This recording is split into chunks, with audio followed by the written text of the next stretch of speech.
मेरा कल्याण किस में होगा, मैं ऐसा क्या करूं जिससे मेरा कल्याण हो।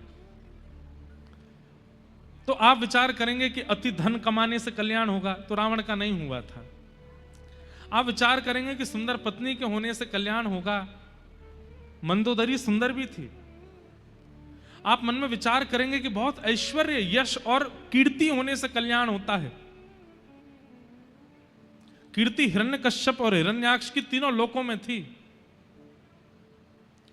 कीर्ति होना, संपत्ति होना, धन होना, पढ़ लिख करके योग्य बनना। रावण बहुत विद्वान था। रावण जिस ग्रंथ को देख लेता था, उस ग्रंथ को एक बार देखता था और सारा ग्रंथ उसको कंठस्थ याद हो जाता था, ऐसा विद्वान था। पढ़ा लिखा होना, धनवान होना, कीर्तिवान होना, ये सब कल्याण नहीं है। कल्याण क्या है? बहुत ध्यान से सुनिएगा।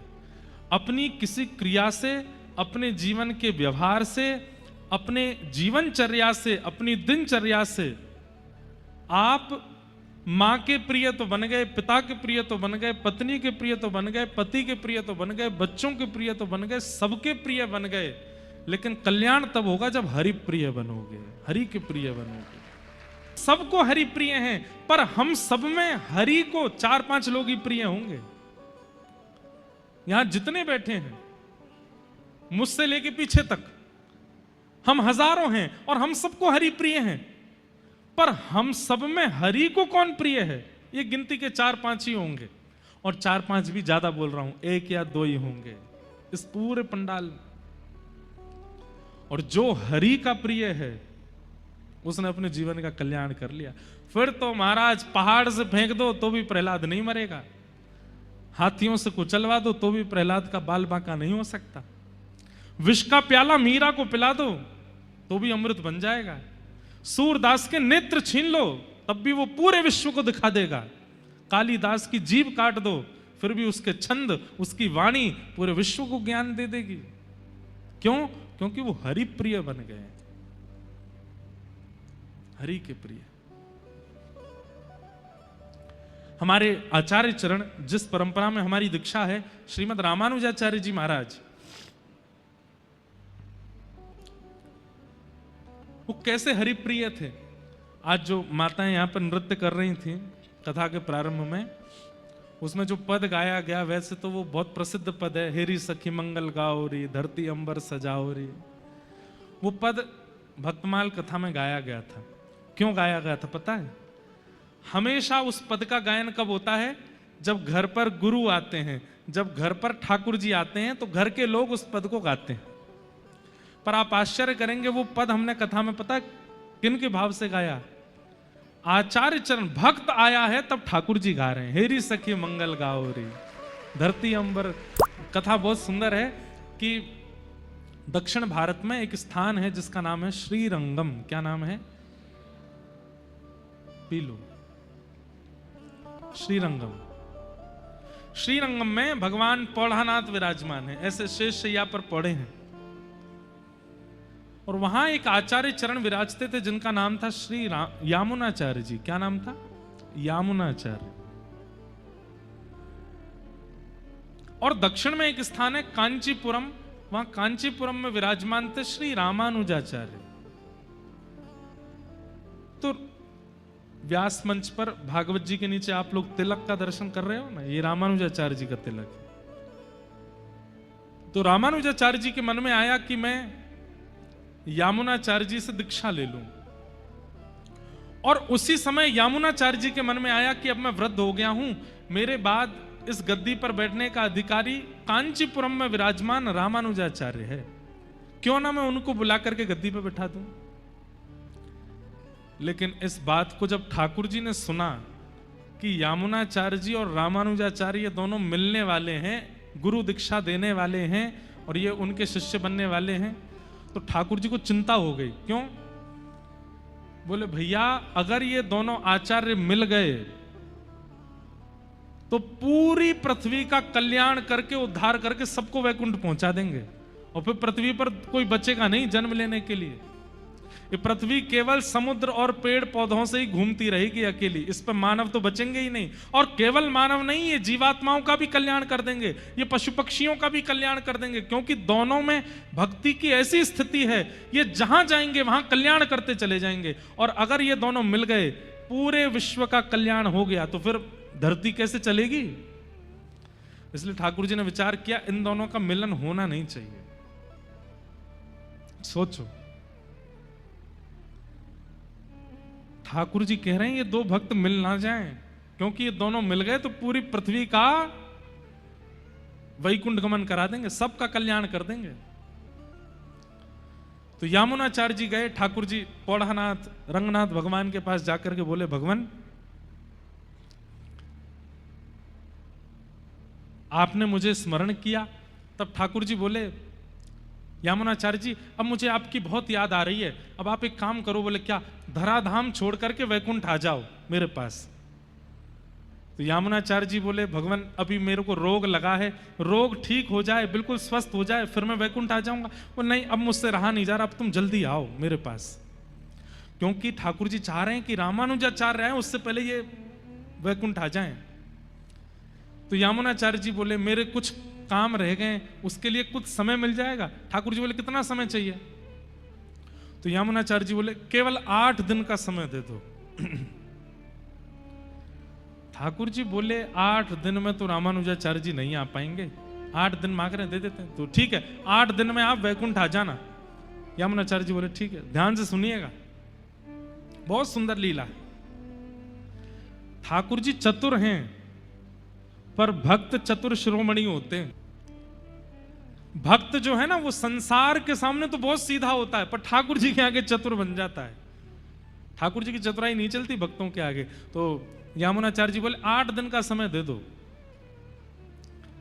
तो जब यामुनाचार्य जी चले गए, भगवान ने कहा, ठीक है 8 दिन बाद आप वैकुंठ आ जाइए। ठाकुर जी सोच रहे हैं, इन्होंने 8 दिन क्यों मांगे? तब उनको पता चला, अरे इन्होंने एक सेवक को अभी कांचीपुरम भेजा है, और यहां से कांचीपुरम जाने में 4 दिन लगते हैं। 4 दिन में वो सेवक पहुंचेगा, और जैसे ही रामानुजाचार्य जी से कहेगा कि यामुनाचार्य जी बुला रहे हैं, रामानुजाचार्य जी तुरंत निकलेंगे और 4 दिन में वो आ जाएंगे। 4 दिन जाने के, 4 दिन आने के, 8वें दिन ये रामानुजाचार्य जी से मिलके दीक्षा दे करके फिर वैकुंठ आने का मन बनाए हैं। और मैं भी भगवान हूं, दोनों को मिलने ही नहीं दूंगा। तब 4 दिन में सेवक पहुंचा, और जैसे ही उसने रामानुजाचार्य जी से कहा कि यामुनाचार्य जी याद कर रहे हैं, तो रामानुजाचार्य जी तो बोले, मैं तो बहुत दिन से सोच ही रहा था कि मैं जाके दीक्षा ले लूं। तुरंत चल दिए। और जैसे ही रामानुजाचार्य जी श्रीरंगम पहुंचे, बस द्वार पर पहुंचे ही हैं कि भगवान तुरंत यामुनाचार्य जी के सामने आके बोले, चलो 8वां दिन है आज। यामुनाचार्य जी बोले, कुछ क्षण मिल जाएंगे? ठाकुर जी बोले, नहीं अब चल। और श्री यामुनाचार्य जी को रामानुजाचार्य जी से मिलने ही नहीं दिया, ठाकुर जी ले गए। पर यामुनाचार्य, मैंने कहा ना, भक्त ठाकुर जी से ज्यादा चतुर होते हैं। तो यामुनाचार्य जी का जब परम पद हुआ वैकुंठ, तो उन्होंने अपने शरीर में अपने हाथ की 3 उंगलियों को बंद कर रखा था। ऐसे हाथ थे। कोई भी व्यक्ति प्राण त्यागता है, या तो उसके हाथ खुले होंगे या पूरे बंद होंगे, लेकिन 3 उंगली बंद और बाकी के 2 उंगली खुले हुए। रामानुजाचार्य जी आए तो बहुत रोए, यामुनाचार्य जी के चरणों में गिर करके रोए। सर्वांगीण अंग का जब दर्शन किया, तो हाथ का जब इस रूप में दर्शन किया, तो रामानुजाचार्य जी समझ गए ये निश्चित मुझे कुछ आज्ञा कर रहे हैं। और वो तीनों आज्ञाएं जैसे ही रामानुजाचार्य जी ने बोली, पहली आज्ञा बोली तो पहला हाथ खुल गया, पहली उंगली खुल गई। दूसरी बात बोली तो दूसरी उंगली खुल गई, तीसरी बात बोली तो तीसरी उंगली खुल गई। मतलब भले ही वो चले गए, लेकिन फिर भी रामानुजाचार्य जी को ज्ञान दीक्षा तो दे ही गए तीनों आज्ञाओं से। और 3 आज्ञा कौन कौन सी थी?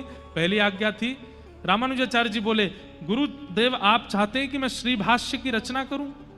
तुरंत पहली उंगली खुल गई। आप आज्ञा कर रहे हैं कि दक्षिण भारत में लिखे हुए जितने भी हमारे दिव्य प्रबंध हैं, उनको मैं संस्कृत भाषा में लिखूं? दूसरी उंगली खुल गई। और तीसरी उंगली में आप चाहते हैं कि मैं वैष्णव धर्म का 10 दिशाओं में प्रचार करूं? तीसरी उंगली खुल गई, दीक्षा हो गई। लेकिन रामानुजाचार्य जी ठाकुर जी से नाराज हो गए। आपने मुझे मेरे गुरुदेव से मिलने नहीं दिया, अब मैं जीवन में यहां कभी नहीं आऊंगा। और ऐसा कहकर के रामानुजाचार्य जी चले गए। तो ठाकुर जी इतने व्याकुल हो गए कि मेरे भक्त चले गए, पर वास्तव में तो ये दोनों मिल जाते तो पूरी पृथ्वी का कल्याण हो जाता। अब श्रीरंगम की गद्दी पर रामानुजाचार्य जी के अलावा बैठने योग्य कोई और था नहीं। तब सब लोगों ने ठाकुर जी से प्रार्थना की कि नाथ, यामुनाचार्य जी के बाद अब कोई आचार्य पदवी पर होना चाहिए। कौन? बोले एक ही है, कांचीपुरम में रामानुजाचार्य, लेकिन वो हमसे नाराज हैं, वो आएंगे नहीं। तो बोले कैसे आएंगे? बोले एक तरीका है, वो कांचीपुरम में जिस भगवान की आराधना करते हैं वो भी मेरा ही स्वरूप है, वरदराज भगवान। अगर वो प्रसन्न होकर के उनको भेज दें तो वो आ जाएंगे। सब लोगों ने पूछा वो प्रसन्न कैसे होंगे? बोले कोई अच्छा संगीत का ज्ञाता जाकर के अगर सुंदर सुंदर गायन करे तो ठाकुर जी प्रसन्न होकर के कहेंगे मैं बहुत प्रसन्न हूं, वरदान मांगो क्या चाहिए? तो वरदान मैं रामानुजाचार्य जी को मांग लाना। तो उन्होंने कहा, यामुनाचार्य जी के पुत्र थे, उनसे कहा तुम गाते बहुत अच्छा हो, तुम जाओ कांची, और कांची में शंख चक्र गदा पद्मधारी जो मेरा स्वरूप वरदराज का है उनके सामने गाना, और मैं गा करके वहां तुमसे कहूंगा वरदान मांगो, मैं तुमसे बहुत प्रसन्न हूं, तो तुम रामानुजाचार्य जी को मांग लेना। ठाकुर जी आज्ञा करेंगे तो रामानुजाचार्य जी को आना पड़ेगा। तब वो गए, वहां जाकर के गायन किया। वरदराज भगवान बोले वरदान मांगो, तो कहा कि महाराज या रामानुजाचार्य जी को हमें दे दो। तो वरदराज भगवान ने रामानुजाचार्य जी से कहा कि अब आप श्रीरंगम जाओ, हमारी आज्ञा है। रामानुजाचार्य जी बोले मैं तो वचन लेके आया हूं कि मैं कभी नहीं जाऊंगा, उन्होंने मुझको मेरे गुरुदेव से मिलने नहीं दिया, मैं कैसे जाऊं उनके पास? बोले हमारी आज्ञा है, तुमको जाना पड़ेगा। तब रामानुजाचार्य जी श्रीरंगम आए, और जब श्रीरंगम रामानुजाचार्य जी आ रहे थे तब ठाकुर जी गा रहे हैं, हेरी सखी मंगल गाओ रे, धरती अंबर सजाओ रे, उतरेगी आज मेरे पी की सवारी। और ऐसा वाणियों में सुनने में आया है। ठाकुर जी शंख चक्र गदा पद्म धारण करके सचल हो गए, हलवाइयों के पास जाते हैं, क्या बना रहे हो? ऐसे बनाओ। सजावट करने वालों के पास जाते हैं, यहां पर फूल लगाओ, यहां पर गुच्छा लगाओ, मेरे रामानुजाचार्य आ रहे हैं। सुंदर रंगोली बनाने वाली बहनों के पास जाते हैं, बोले ऐसी रंगोली काढ़ो, मेरे रामानुजाचार्य आ रहे हैं।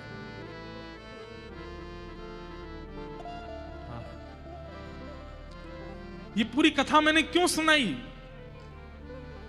रामानुजाचार्य जी ने भले ही ठाकुर जी से मुंह फेर लिया, लेकिन क्योंकि ठाकुर जी को वो प्रिय हैं इसलिए उनका कल्याण हुआ। हरि प्रिय बनो। हमारा कल्याण, खरगोन के लोग हमसे रीझ जाएं, खंडवा के लोग हमसे रीझ जाएं, इंदौर के नेता हमसे रीझ जाएं, भारत के प्रधानमंत्री हमसे रीझ जाएं, देश के राष्ट्रपति हमसे रीझ जाएं, इससे कोई काम बनने वाला नहीं है। जगतपति, जगत नियंता, जगदाधार जगन्नाथ हमसे रीझ जाए, ये हमारा कल्याण है, इसमें हमारा कल्याण। इसलिए ऐसे विचार, ऐसे कर्म, ऐसी क्रिया, ऐसा भोजन, ऐसा पहनावा, ऐसा सब कुछ करो जिससे वो रीझें। जिन भेषा मारो सांवरो रीझे, जिन भेषा मारो सांवरो रीझे, सो ही भेष धरूंगी हो मैं तो, सो ही वेश धरूंगी हो मैं बैरागन मैं बैराग। जिन भेषा मारो गिरधर रीझे, जिन भेषा मारो सांवरो रीझे, मैं सो ही भेष धरूंगी। कई बार कथा में ऐसा होता है, कई लोग हमको पर्ची दे देते, महाराज जी ये वाला भजन सुना देना। मैंने कि भैया सुनो, नहीं करते। हम कथा करते हैं हमारे ठाकुर जी खुश हों, हमारे ठाकुर जी को लगेगा तो हम गाएंगे, और नहीं लगेगा तो तुम 7 दिन पीछे पड़े रहो तो भी नहीं गाएंगे। क्योंकि आपको रिझाने के लिए कथा थोड़ी कर रहे हो, और ना आप हमको रिझाने के लिए कथा सुन रहे हो। आपका और मेरा दोनों का उद्देश्य क्या है? जिन भेषा मारो सांवरो रीझे। मेरे कर्मों से, मेरे विचारों से, मेरी क्रियाओं से, मेरे वस्त्रों से, मेरे व्यवहार से वो रीझ है, बस ये होना चाहिए। तो कल्याण क्या है? हरि प्रिय बन जाइए, हरि के प्रिय बन जाइए। हरि तो सबको प्रिय है, पर हरि को जो प्रिय है उसका कल्याण हुआ है। तू है सखी बड़ भाग बड़ी, नंदलाल तेरे घर आवत है। ये कौन है? हरिप्रिय ठाकुर जी आपके घर आते हैं। तू अपनो श्रृंगार करत है, ये दर्पण हाथ दिखावत है। तू है सखी बड़ भाग बड़ी, नंदलाल तेरे घर आवत है। ठाकुर जी प्रिय बन जाएं, ठाकुर जी के प्रिय हम बन जाएं, उसमें हमारा कल्याण। सौनकादि ऋषियों ने सूत जी महाराज से पूछा मानव कल्याण कैसे होगा? तब सूत जी ने भागवत जी का विषय बताया। बोले एकमात्र भागवत का आश्रय यदि व्यक्ति ले ले तो उसका कल्याण संभव है। तब सौनकादि ऋषियों ने पूछा ये भागवत जी सबसे पहले किसने किसको सुनाई? तब सनक सनंदन सनातन सनत कुमारों ने नारद जी को सुनाई। भक्ति महारानी के 2 पुत्र ज्ञान और वैराग्य जीर्ण शीर्ण हो गए थे, उनकी प्रबलता के लिए भागवत की कथा हुई, और कथा होते ही भक्ति के पुत्र ज्ञान और वैराग्य दोनों युवा हो गए। बंधुओं, भक्ति तो हम सबके चित्त में है, पर ज्ञान और वैराग्य नहीं है। उनकी जागरण के लिए, उनकी जागरूकता के लिए कथा सुनी जाती है। ज्ञान जागरूक हो, वैराग्य जागरूक हो। बंधुओं, वैराग्य का मतलब घर छोड़ना नहीं होता, जीव पर कंट्रोल करना, यह भी वैराग्य है। बहुत सुंदर लोग बैठे हैं आसपास, लेकिन आंखों पर कंट्रोल करना, यह भी वैराग्य होता है। स्पर्श करने को अति सुंदर वस्तु प्राप्त हो जाए, पर अपनी त्वचा पर कंट्रोल करना, यह वैराग्य होता है। बहु सामग्री सामने आ जाए, लेकिन उनको खाने की इच्छा ना होना, यह वैराग्य होता है। वस्तु सामने प्रस्तुत हो तब भी उस पर मन ना मचलना, यह वैराग्य का स्वरूप है। हम आप सब लोग तो कैसे हैं पता है? वस्तु सामने नहीं है, उसके पीछे भागते हो रहे हैं कि वो हमें मिले, कैसे भी हम उसका आस्वादन करें। वैराग्य का मतलब वस्तु के सन्मुख होने पर भी इंद्रियां विचलित ना होना, यह वैराग्य है। और ज्ञान का मतलब कैसी भी परिस्थिति जीवन में आ जाए, विचलित ना होकर के सही निर्णय लेना, यह ज्ञानी व्यक्ति का लक्षण है। अभी घर में कोई घटना घट गई, घटना घटते ही आप विचलित हो गए, अरे राम अब क्या होगा, अरे राम अब क्या होगा, अब तो कैसे होगा, कैसे चलेगा। ये विचलित होना, विचलनता एक प्रकार से इस बात का द्योतक है कि आप ज्ञानी नहीं हो। ज्ञानी व्यक्ति कैसा है? कुछ भी घटना घट जाए वो थोड़ा शांत होगा, धैर्यवंत होगा, ज्यादा हाथ पैर नहीं चलाएगा। मैं एक बात कहा करता हूं, पानी में अगर कभी डूबने लगो तो 2 काम कीजिएगा। एक तो मुंह बंद रखिएगा, एक हाथ पैर मत चलाइएगा। आप करके देख लेगा ना नर्मदा जी में, ज्यादा ही मत कर लेना, हाँ, पता चली सीधे भरूच में ही मिले हो। लेकिन गहरी नदी में अगर कभी गिर गए, बचने का एक ही तरीका है, एक तो मुंह बंद कर लो और एक हाथ पैरों को ढीला छोड़ दो। हाथ पैर आपने चलाए और मुंह खोला तो मृत्यु निश्चित है। ठीक वैसे ही संसार रूपी सागर में जब डूबने लगो, एक तो हाथ पैर मत चलाओ, एक मुंह मत चलाओ। ये 2 चीजें आपने वश में कर ली, कभी नहीं डूबोगे। व्यक्ति डूबता कब है? कोई परिस्थिति सामने आ गई, कोई विपरीत परिस्थिति सामने आई और आपने हाथ भी चलाने शुरू किए, पैर इधर भाग उधर भाग, ये कर वो कर, मुंह भी चला रहे हैं, हाथ भी चला रहे, पैर, निश्चित है वो परिस्थिति डुबा देगी आपको। लेकिन परिस्थिति सामने आई, आपने पहला काम किया, थोड़े मौन हो गए, हाथों को अपने वश में कर लिया, मुख को वश में कर लिया, पैरों को ज्यादा चला नहीं रहे, थोड़े धैर्यवंत होकर शांत हो गए। उस परिस्थिति से कैसे निकलना है वो मार्ग आपको पता चल जाएगा। ये ज्ञानी व्यक्ति का लक्षण है। ज्ञानी व्यक्ति का मतलब बहुत पढ़ा लिखा होना नहीं होता। किताबी कीड़े मैंने बहुत देखे अपने जीवन में, किताबों से बाहर ही नहीं निकलते। एक बालक, उसके पिताजी ने कहा खूब पढ़ लिख के विद्वान बन के आएगा तो ही मैं घर में एंट्री दूंगा, और तू जब पढ़ लिख करके आएगा तो मैं तुझसे एक प्रश्न करूंगा, उसका उत्तर तूने दिया तो ही घर में आने दूंगा। बालक गया, उसने सोचा कि किताबी पढ़ाई करना ही पढ़ा लिखा होना होता है। खूब पढ़ाई की, खूब पढ़ाई की, इतनी पढ़ाई की महाराज संस्कृत का संभाषण करने लगा। अब तो बिना संस्कृत के बोलता ही नहीं है, उठता बैठता चलता फिरता सब कुछ संस्कृत ही बोलता है। जैसे ही अपने घर आया, त्रिपुंड लगा रखा था, चौड़ी चोटी रखी थी, हाथ में ग्रंथों को लेकर के बिल्कुल ब्रह्मचारी बन करके, और अपने दिव्य नेत्रों से जब पिता को देखने लगा, पिता बोले बेटा अध्ययन हो गया? हाँ। प्रश्न पूछ लूं? कहीं से भी पूछ लीजिए पिताजी, चारों वेद कंठस्थ कर लिए, उत्तर मीमांसा पूर्व मीमांसा कंठस्थ याद हो गई है, जितने आप उपनिषद कहोगे सबसे कोई सूक्त पूछ लीजिए सब बता दूंगा। पिताजी बोले अच्छा ये बताओ पाप के बाप का नाम क्या है? बेटा बोले क्या? बोले पाप के पिताजी का नाम क्या है? पाप को जन्म देने वाले पिता कौन है? बेटा बोला गुरुजी ने ये तो नहीं पढ़ाया था मुझे, गुरुजी ने मुझे सब कुछ पढ़ाया, ये तो नहीं बताया। पिताजी बोले बेटा ये गुरुजी नहीं पढ़ाएंगे, अभी अभी शिक्षक दिवस निकल के गया, टीचर्स डे। बताओ इस संसार में सबसे बड़ा शिक्षक कौन है? आपका स्वयं का जीवन। वो जितना आपको सिखाता है उतना कोई नहीं सिखाता आपको। इसलिए शिक्षक दिवस पर अपने आप को ही प्रणाम कर लिया कीजिए। भैया सबसे पहले मैं तुझको ही प्रणाम करता हूं, तैने बहुत सिखाया मुझको, बहुत सिखाया। कैसा था तो नाक में लग गई थी, फिर तुमने बताया कि हाथ से अगर रोक लोगे तो बच जाओगे, तुमने सिखाया। पहले मैं चलता था तो कांटे पर पैर रखने पर चिल्लाता था, तब तुमने बताया कि भाई नुकीली वस्तुओं पर पैर नहीं रखा जाता।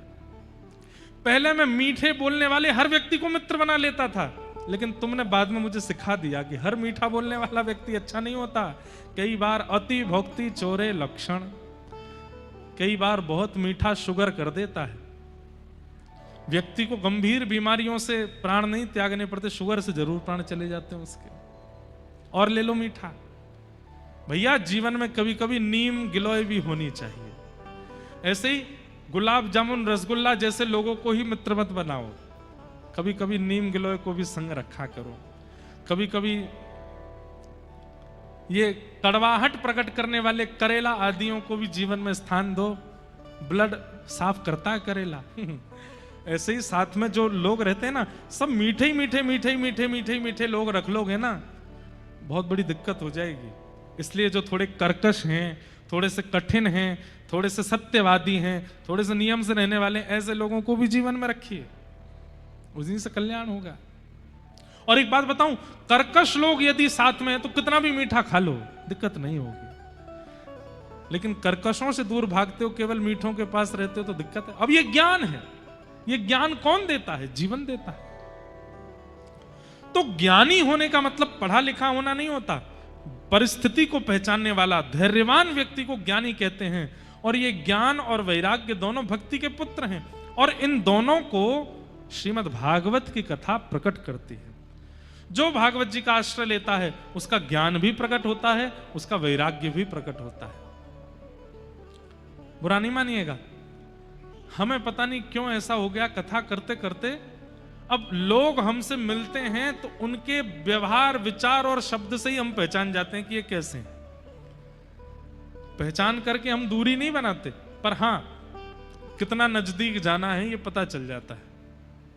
और ये अनुभव, इसी को ज्ञान कहते हैं। और ये कथा से होता, आपको भी हो जाएगा। खूब सत्संग करने लग जाओ, खूब भजन करने। अब आपने एक बात सोची, सारे विश्व के लोगों के प्रश्नों का उत्तर प्रेमानंद जी महाराज के पास ही क्यों है? सब उनसे ही पूछने क्यों जाते हैं? वृंदावन से बाहर नहीं जाते, व्रज से बाहर नहीं जाते, फोन कभी चलाते नहीं, सोशल मीडिया कभी देखते नहीं, उनको सारे उत्तर कैसे पता है? सत्संग का प्रभाव। कई बार आपने वो पढ़ा नहीं होता है, ऐसी वस्तु का भी उत्तर आपके जहन में आ जाता है। ये सत्संग की कृपा होती है। आप हमसे कुछ भी पूछ लो, संभवतः हाँ, अब दुनिया भर के वैसे उठ पटांग प्रश्न पूछोगे तो उसका उत्तर नहीं है, पर हाँ भक्ति संबंधी जीवन संबंधी प्रश्न कर लोगे। आपकी उम्र है 50 वर्ष, हमारी उम्र है 28 वर्ष, हम फिर भी आपको उत्तर दे देंगे। कहां से? ये भागवत जी की कृपा है। ये ज्ञान वैराग्य को पुष्ट करती है, ये ज्ञान वैराग्य को प्रकट करती है। और ज्ञान वैराग्य कौन है? भक्ति के पुत्र हैं। अभी आप सब लोग भक्ति के साथ हो, लेकिन उसके पुत्र नहीं है, इसलिए भक्ति प्रसन्न नहीं है। भागवत जी के आश्रय से ज्ञान और वैराग्य दोनों को पुष्ट कीजिए। भक्ति सुतौ तौ तरणौ गृहीत्वा प्रेमैक रूपा सहसा विरासीत्। श्री कृष्ण गोविंद हरे मुरारे नाथेति नामानि मुहुर्वदन्ति। कथा में आते ही भक्ति ज्ञान वैराग्य तीनों युवा हो गए। तत्पश्चात एक आत्मदेव नाम के ब्राह्मण हैं, उनके धुंधुकारी नाम का एक दुष्ट पुत्र है, जो कि उनका पुत्र नहीं है, उनकी पत्नी किसी सहेली के पुत्र को लेकर के आई है। लेकिन उनकी गाय ने भी एक संत प्रसादी पाकर के एक गोकर्ण जैसे पुत्र को जन्म दिया। दोनों पुत्र बड़े हुए, धुंधुकारी दुष्ट हुआ, गोकर्ण पंडित ज्ञानी हुए। दुष्टता के कारण और अपने व्यवहार विचारों के कारण धुंधुकारी मृत्यु के बाद प्रेत बना। एक बात सुनिएगा, जो बालक अपने माता पिता का बैर करता है उसको मृत्यु के बाद प्रेत बनना पड़ता है। जो व्यक्ति एक पत्नी वृत्ति होते हुए भी, एक पत्नी होते हुए भी अन्य अन्य स्त्रियों के प्रति दुर्भाव रखता है, उसको मृत्यु के बाद प्रेत बनना पड़ता है। ऐसे ही पत्नियों के लिए भी है, विवाह के उपरांत प्रेत बनना पड़ेगा। वैश्यागमन करना, व्यभिचार करना, मद्यपान करना और जुआ खेलना, धन को असद स्थानों पर लगाना, अपने ऐशो आरामों के लिए ही केवल धन को खर्च करना, ऐसे लोगों को कुछ दिनों के लिए प्रेत बनना पड़ता है। इसलिए ये व्यभिचारी क्रम जो हैं, इनसे अपने आप को हटा लीजिए। सबसे पहला, माता पिता के प्रति दुर्भाव मत रखो। भले ही माता पिता आपके उस विचारधारा के नहीं है, फिर भी उनके चरण पकड़ो, फिर भी उनको प्रणाम करो। आपकी नहीं सुनते, आप पर चिल्लाते हैं, आपको डांटते हैं, फिर भी प्रहलाद जी से सीखो, नित्य हिरण्यकश्यप को प्रणाम करते हैं। माता पिता के प्रति दुर्भाव नहीं। विवाह के उपरांत पति और पत्नी, एक पत्नी वृत्ति एक पति वृत्ति रहो। धन का असदव्यय मत करो। केवल आपको जितना आवश्यक है, घर बनाना है, गाड़ी खरीदनी है, पत्नी के लिए, बच्चों के लिए, सब कुछ करो। पर सब कुछ होने के बाद भी कई लोग उसकी बहुत अति करते हैं। अति कैसे करते हैं? मद्यपान करके, वैश्यागमन करके, उल्टे सीधे काम करके, जीव हिंसा करके, मांस मदिरा पा करके। ये अति है। आपका पेट रोटी दाल चावल से भी भर रहा है, पर जीव को क्यों मार के खा रहे हो? आपकी प्यास पानी से बुझ रही है, नींबू पानी से बुझ रही है, और ज्यादा से ज्यादा कोका कोला से बुझ रही है। वो पीला पानी ही क्यों पीना है आपको? आपके जीव के लिए पान है, तांबूल है, उससे आपके जीव को सुख मिल सकता। आपको धुआं ही क्यों उड़ाना है? ये अति में जब आप अपने व्यसनों के लिए क्रियान्वित होते हैं और उसके लिए धन को खर्च करते हैं, उसके वजह से कुछ समय के लिए सही प्रेत बनना पड़ता है। इसलिए भैया संभल जाओ, सुधर जाओ।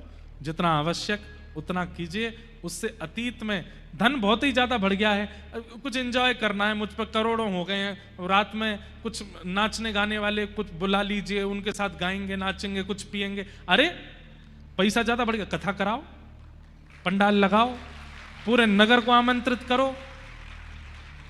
यहां पर कीर्तन होगा, उसमें नृत्य करो। यहां पर कथा रस सुधा पिलाई जाएगी, उसको पी पी के मतवाले होते रहो।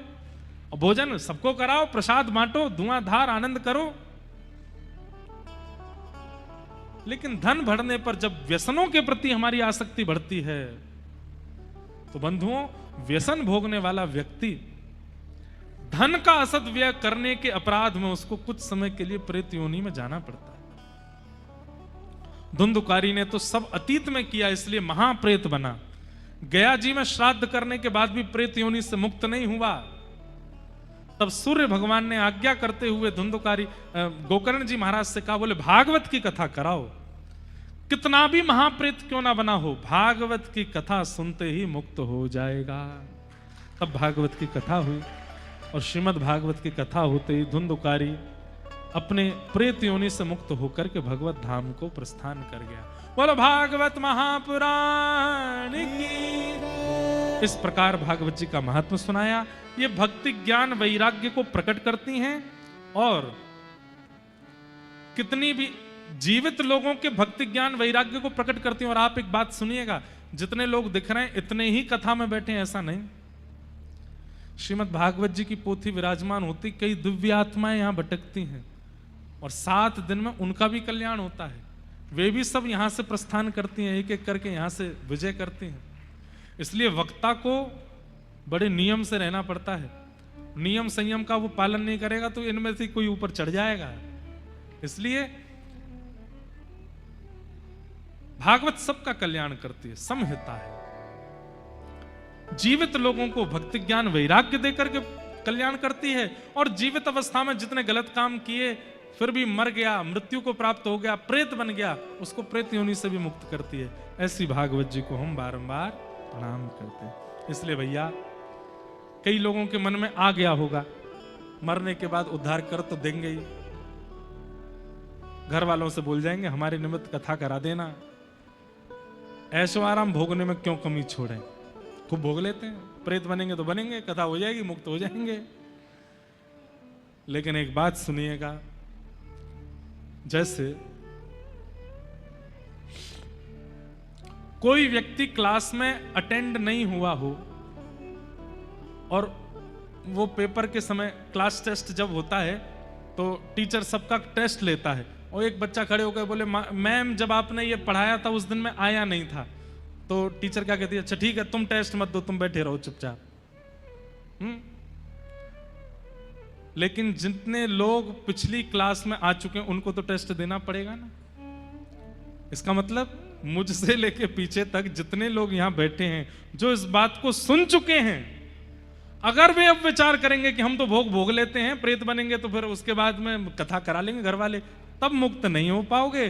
क्योंकि फिर ये कहेंगे भाई तुम क्लास में अटेंड थे, तुमने सुना था, तुम्हारी अटेंडेंस हुई थी वहां पे और तुमने सुनने के बाद में घर वालों से ये कहा है, अब तो टेस्ट तुमको देना पड़ेगा, जाओ प्रेत बनो। फिर कथा से भी मुक्त नहीं हो पाओगे। ये मेरे मन का भाव है। इसलिए भैया वैसे तो देखो आप सब लोग मुक्त हो ही चुके हो, कथा के लिए आप लोग इतनी दूर दूर से चल के आ रहे हो, समय निकाल रहे हो, कथा सुन रहे हो, इसका मतलब मुक्ति तो निश्चित है ही। और मुक्ति नहीं, हमें तो वृंदावन चाहिए। श्यामा हृदय कमल सो प्रगट्यो, श्यामा हृदय कमल सो प्रगट्यो, श्यामा हृदय कमल सो प्रगट्यो, श्यामा हृदय कमल सो प्रगट्यो, और श्याम हृदय तू वृंदावन प्यारो वृंदावन, वृंदावन प्यारो वृंदावन, हे श्री वृंदावन मेरो वृंदावन, वृंदावन मेरो वृंदावन, सब सुख सागर रूप उजागर रहे वृंदावन धाम, सब सुख सागर रूप उजागर रहे वृंदावन धाम। हाँ प्यारो रहे वृंदावन धाम, प्यारो रहे वृंदावन धाम। रूप गोस्वामी प्रकट कियो जहाँ, रूप गोस्वामी प्रकट कियो जहाँ, रूप गोस्वामी प्रकट कियो जहाँ, रूप गोस्वामी प्रकट कियो राधा गोविंद रूप निधान, वृंदावन मेरो वृंदावन, वृंदावन मेरो वृंदावन, हे श्री वृंदावन प्यारो वृंदावन, श्री वृंदावन प्यारो वृंदावन। रूप गोस्वामी प्रकट कियो जहाँ, रूप गोस्वामी प्रकट कियो राधा गोविंद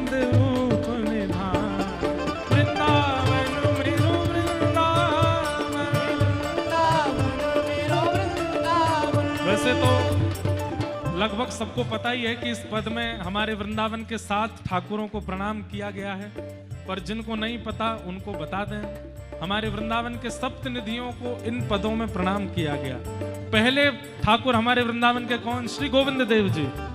हे रूप गोस्वामी प्रगट कियो जहां, रूप गोस्वामी प्रगट कियो, राधा गोविंद रूप निधान, वृंदावन मेरो वृंदावन।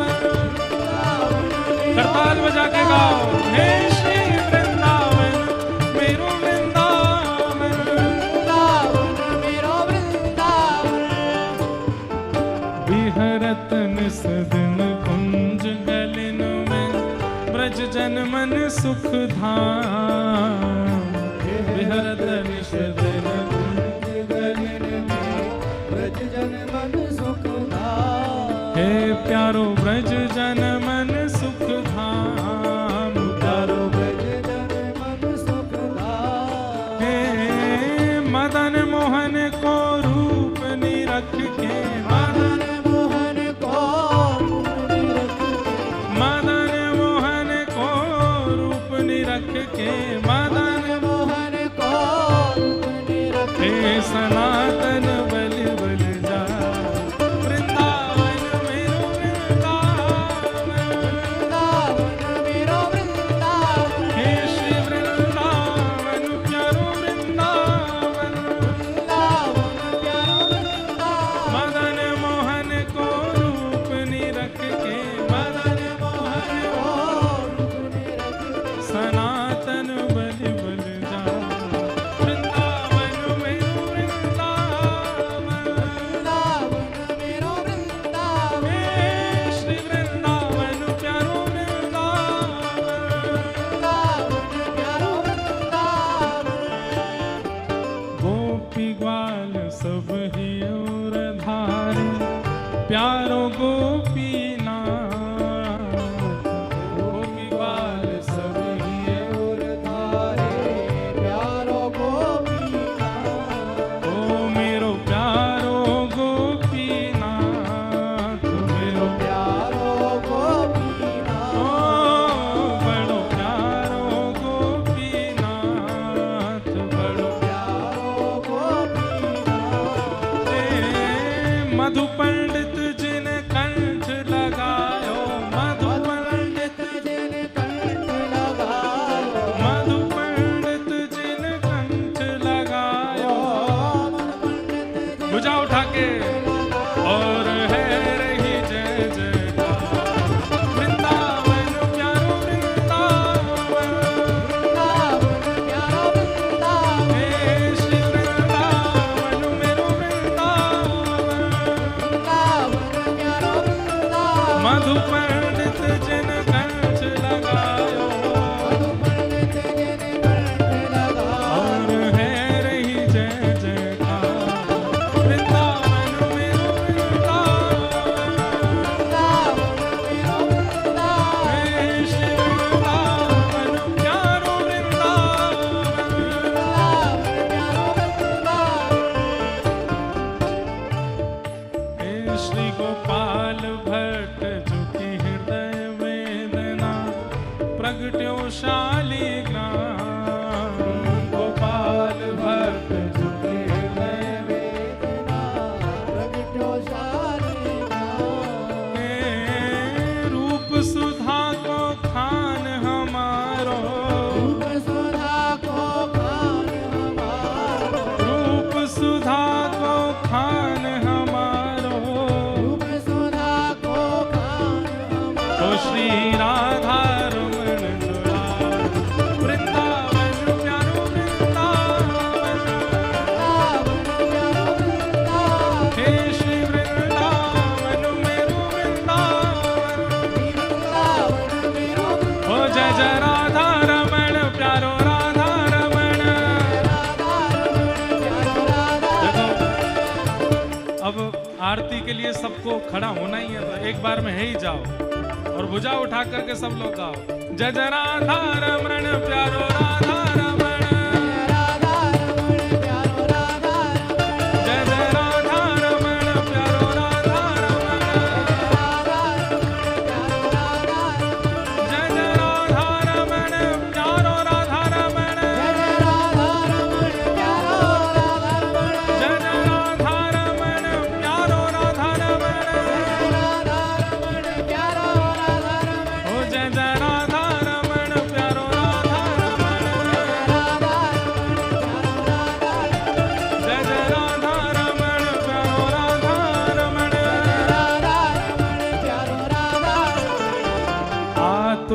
हित हरि वंश पुकारो, राधा राधा नाम। आतुर हित हरि वंश पुकारो, राधा राधा नाम। हे जय राधे राधे, जय राधे राधे, श्री राधे राधे, श्री राधे राधे, जय राधे राधे, जय राधे राधे, श्री राधे राधे, श्री राधे जय राधे, राधे राधे, जय राधे राधे, श्री राधे राधे, राधे राधे। आतुर हित हरि वंश पुकारो, राधा राधा नाम। आतुर हित हरि वंश पुकारो, राधा राधा नाम। के सघन कुंज यमुना तट आयो, कुंज यमुना तट आयो, मदन टीर वृंदावन आयो। मदन टेर वृंदावन आयो। ओ प्यारो राधा वल्लभ लाल, वृंदावन प्यारो वृंदावन, वृंदावन प्यारो वृंदावन, हे श्री वृंदावन मेरो वृंदावन, वृंदावन मेरो वृंदावन। मदन टीर वृंदावन आयो। मदन टेर वृंदावन ओ आयो। प्यारो राधा वल्लभ लाल, वृंदावन मेरो वृंदावन, वृंदावन मेरो वृंदावन, हे श्री वृंदावन प्यारो वृंदावन। वृंदावन मेरो वृंदावन।